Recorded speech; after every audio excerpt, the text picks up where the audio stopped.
Long time no see, everybody.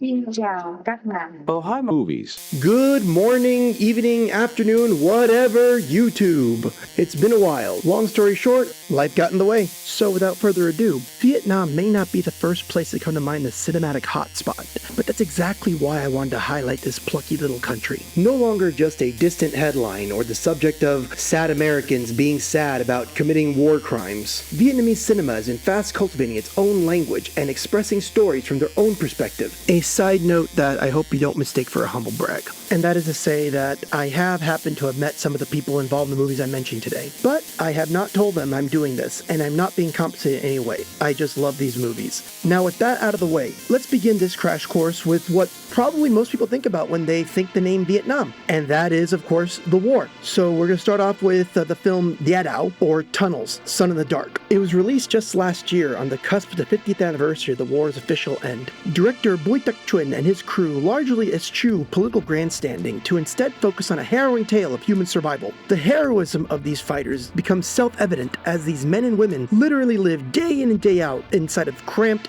hastily carved tunnels. The cast, including Tai Hua and Ho Tu An, give their all in creating an authentic and surprisingly unvarnished tribute.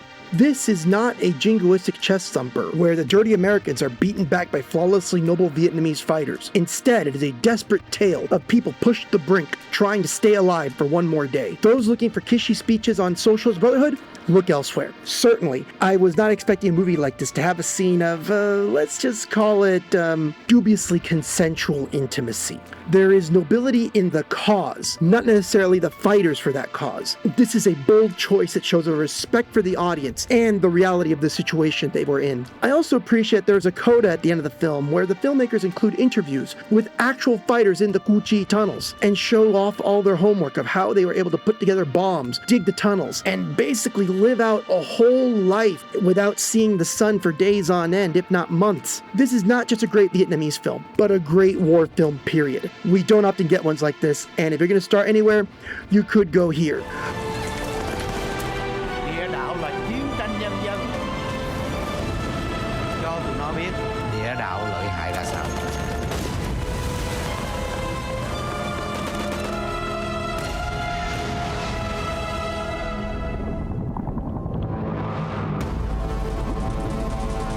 Or, if you want more of a conventional crowd pleaser, I would suggest Hai Fung, also known as Fury. That is Fury with an E, not Fury with a Y. Brad Pitt, go away. Le Van Kiet's 2019 hit stars Veronica Ngo as a retired loan shark dragged back into the ass-kicking factory after her daughter is kidnapped by some old fiends with the scores settled. So yeah, it's basically Vietnamese Taken with an aging Liam Neeson replaced by a fresh-faced Asian baddie. Where the creativity lacks in the plot is more than made up for in the brisk pacing and a sense of place throughout the film. So many of the scenes we watch are distinctly Vietnamese, such as an early tense motorbike boat chase through the Can Tho countryside, or just our heroine walking through the maze-like alleyways of Ho Chi Minh City. Even when the fights are in a more generic location, there's still a satisfying intensity to be found throughout. Easily found on Netflix, I highly recommend giving this one a spin if you've never seen a single Vietnamese film before. Mày lết được tới đây là giỏi lắm, nhưng mày vào nhầm chỗ rồi.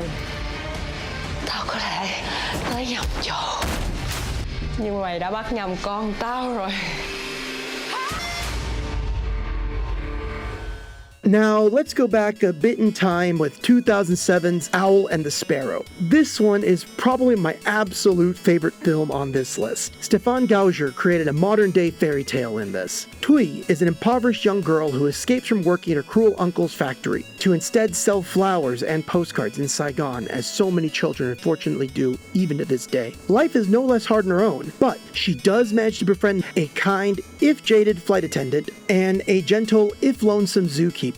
No points for guessing where the story goes, but what satisfaction it is to watch this romance unfold. There is an understated social commentary throughout, but desperation is to be dealt with, not wallowed in here. It also doubles as a fascinating, if accidental, time capsule of a Ho Chi Minh City before Vietnam had entered the World Trade Organization in 2007. There are no high-rises or glistening LED displays here, just just a scrappy, beige-coated city that had no idea how big it was going to grow. The sensation is only amplified by the guerrilla-style filmmaking used here, and what must have been the barest of skeleton crews. It showcases a down-to-earth grit that no amount of modern production design can replicate to this day. And the story behind the film's creation is a fairy tale in of itself. The late, great Stefan Gauger was a half-Vietnamese, half-American director who had decided to return to his birthplace to work in film. He had hustled as a gaffer while banging out the script for this movie over the course of 4 weeks, then maxing out his credit card to shoot the thing. Alongside producer Timothy Bui, he effectively became one of the vanguards for the modernization of Vietnamese cinema. I want to thank Paul Christensen of Saigoneer for some of these tidbits, by the way. While he sadly passed away in 2018, Gauger's impact continues to be felt, and visiting Alan the Sparrow is a fine way to honor his memory. Cô có bạn ở trong thành phố này hả? Gia đình con có. Chú làm việc ở đây hả? Chú chăm sóc con mấy con thú ở đây. Chú có muốn gặp cô gái khác không?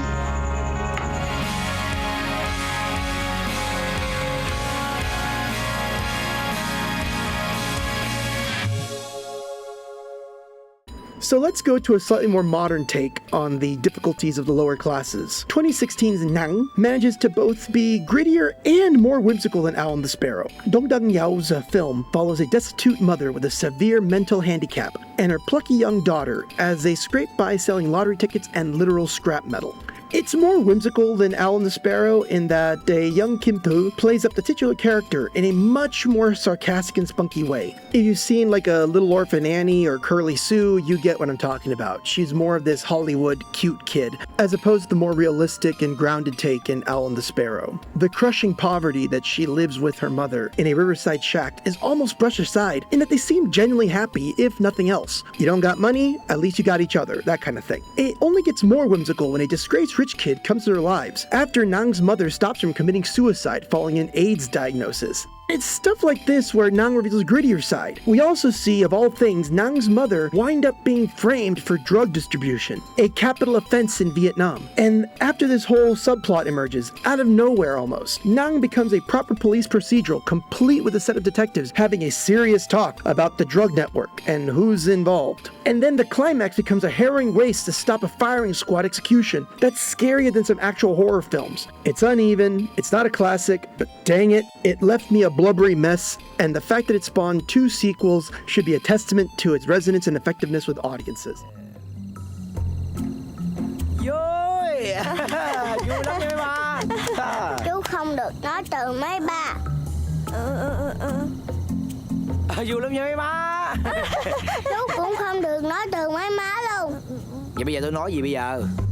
Tốt nhất là chú đừng nói gì hết.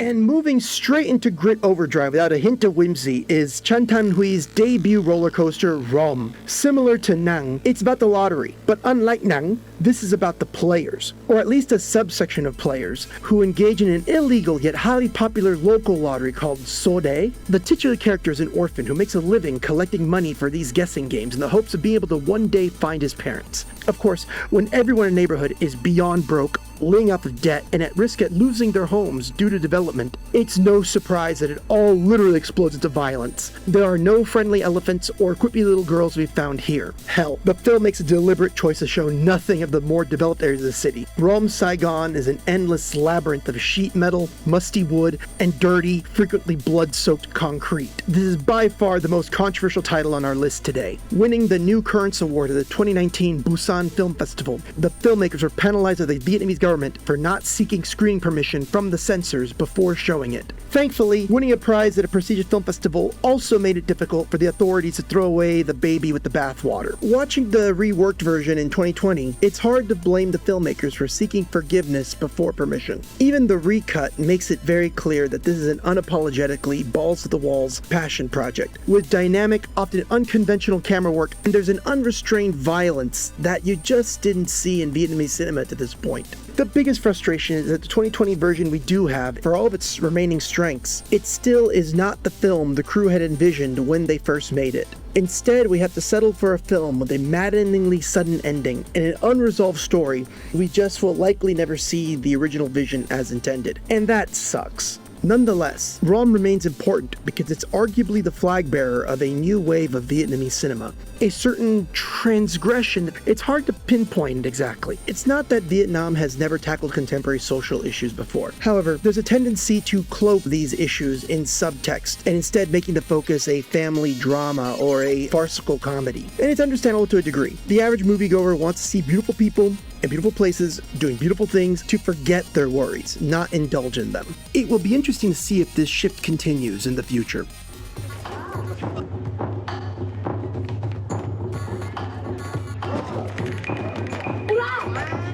Không được đứng, không được dừng, đừng đứng lại. Đạp đôi chân không vân vân, vẫn trên sân tao đang chạy như tên bay. Áo tao ướt mồ hôi, trời có tối hay là bão tao vẫn chạy vậy thôi. Đơn giản bởi vì tao không có đường nào để lùi.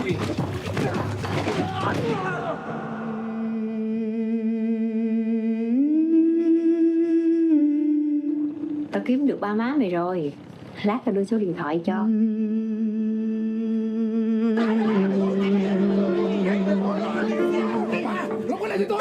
Không như bình thường đâu mà. Sao mình đến đây mình...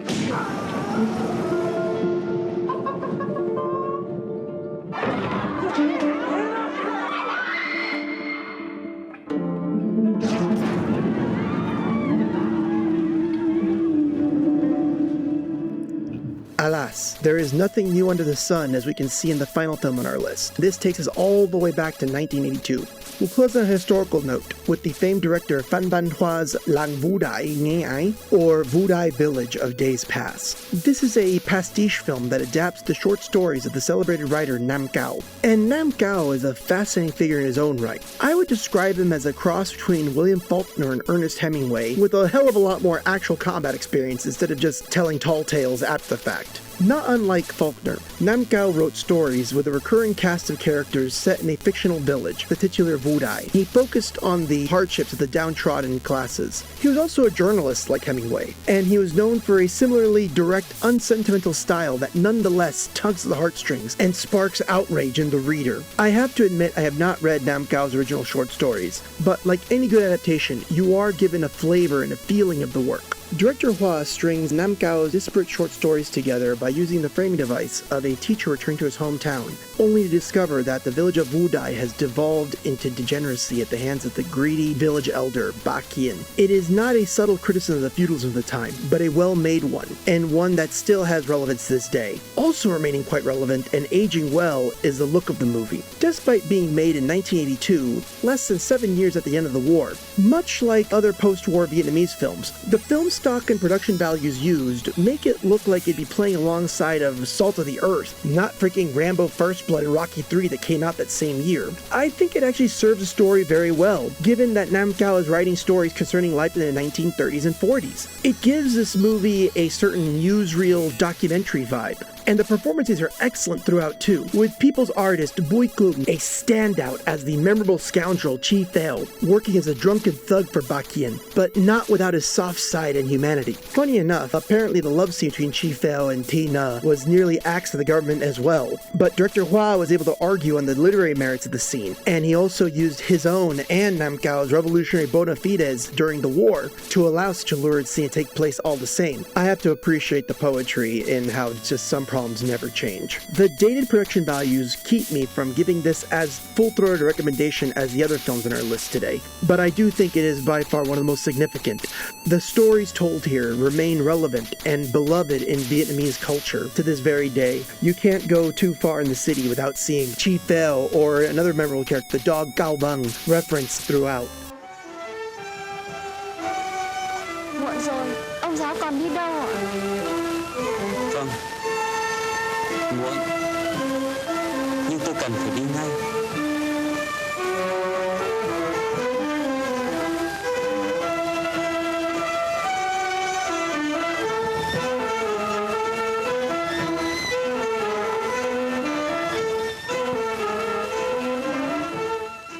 So YouTube, you seeing these films? What do you think? So that about wraps up a little collection of an underappreciated side of cinema. I would love to have a chance to discuss Vietnamese cinema with you guys. It's such a niche that I don't hear enough people talk about. And the best part is that you can watch a couple of these right now just by searching up on YouTube. Nang, for instance, is available for free with English subtitles on director Dong Yao's channel. Lang Vu Dai Nghe Ai itself is also a search away, although the subtitles are a little bit shaky. And Fury and Rom are easy enough to watch on Netflix. And the short film version of Rom, which is called 1630, is available on YouTube for free. Dia Dao is currently enjoying a international festival run, so I can only imagine it'll be a matter of time before overseas audiences can get their eyes on it. So, no matter what you guys call it, I hope you're all having a lovely end of April, or whatever month you happen to be watching this. And, as always, and especially now, peace.